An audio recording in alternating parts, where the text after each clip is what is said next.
So this is the fountain of youth we've all been looking for.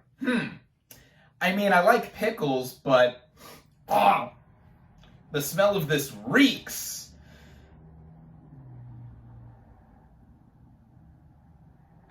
What is up, everybody? Random Man here, bringing you another video during this current quarantine era. I hope everyone out there is continuing to stay safe and be well during this unpredictable time, as I am here bringing you my review for An American Pickle. Based on the 2013 short story Sellout by Simon Rich, the plot of this dramedy basically follows an Ashkenazi Jew, played by Seth Rogen, who emigrates to America in the 1920s, only to end up getting preserved in a vat of pickles, and wakes up in a modern-day New York City and tries to fit in with the assistance of his last remaining descendant, also played by Rogen. Going into this movie, I was mildly curious about it, mainly for its star, who is in a dual leading performance. Seth Rogen is now throwing his hat into the ring of playing two different characters, and we've seen that happen more and more increasingly so within the past couple of decades. My favorite example of this would probably have to be the 1998 remake of The Parent Trap, starring Lindsay Lohan as both twins, and even to today, it looks really good seeing the technology at play. Of course, we have progressed a lot since the making of that film, and more creativity has been done in incorporating one actor in playing two separate characters. So this had me interested in An American Pickle on top of Rogen himself. Speaking of him, getting right into the cast and their performances, we have Seth Rogen both as Herschel Greenbaum and his great-grandson Ben Greenbaum. Now, I think this is probably one of my favorite turns by Rogen in any film I've seen from him thus far. He shows off a bit of a dramatic side in playing both of these characters while making them very distinct in terms of personalities. Herschel is this very old-school Eastern European immigrant who obviously doesn't know how modern society works and only knows his own ways, while his great-grandson Ben is somebody who is very much in the modern-day era, where he is an app developer, an aspiring app developer, and doesn't do much, especially since he has no other family left besides his great-grandpa who he just met. And I think that with Rogen also doing what he does in differentiating these characters, he brings in a sense of soul, which is saying something, as it surprised me a bit to see a movie like this one, a comedy of sorts, starring and produced by Seth Rogen, having a bit of substance, at least thematically. And I welcome that wholeheartedly, as Rogen really is the big reason why this movie does go in the way that it does. As for other members of the cast, there really aren't many other main players here. It really is a two-handed film by Rogen and Rogen.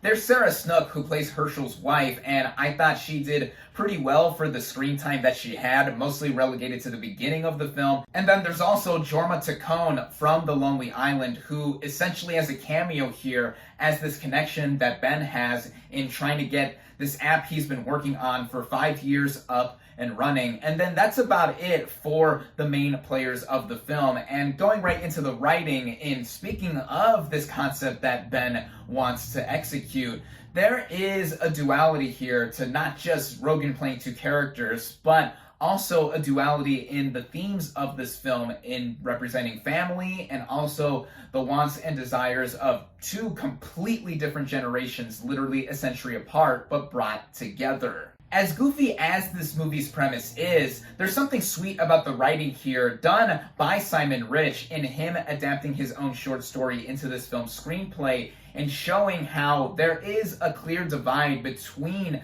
Ben and Herschel in what they want and how they interact with each other, because there is a bit of animosity between them, and that permeates throughout the rest of the film in bringing both the comedy and drama to this dramedy, as I found myself fairly entertained by it throughout. This is also the solo directorial debut of its director, Brandon Trost, and at times I did find myself seeing this film as somewhat obvious as a first feature, but what is brought here, like I said, with the writing, even with the movie being basic in its premise, is something that I found myself, quite charmed and chuckled by in the moments that reared very notably, and also with how the movie just tackles its overall ideas and themes. As far as technical merits are concerned with this film, they get the job done, I would say, for the most part.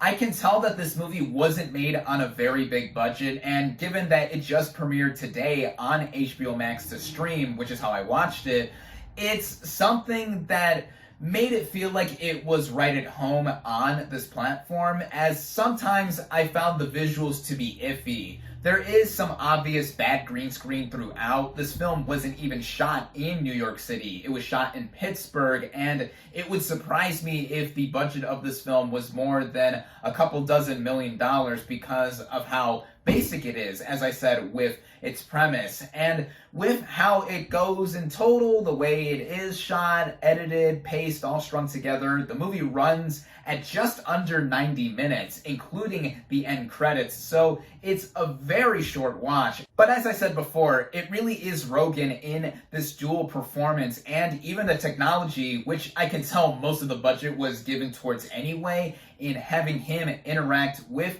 his own self as two different characters, making the movie as viable as it is. This film isn't going to go down as one of the standout comedies of 2020. In fact, my favorite comedy of the year thus far is Palm Springs, starring fellow Lonely Island member to Jorma, Andy Samberg, and that's straight up one of my favorite movies of the year thus far, given the already slim pickings that we have in terms of accessibility to specific titles. But I do think there is some stuff in here that makes An American Pickle worthwhile, especially with the hints of sweetness it has throughout the notable emotional moments here and there. And for all of that and more, I recommend it. My final verdict for An American Pickle is 3.5 out of 5 stars.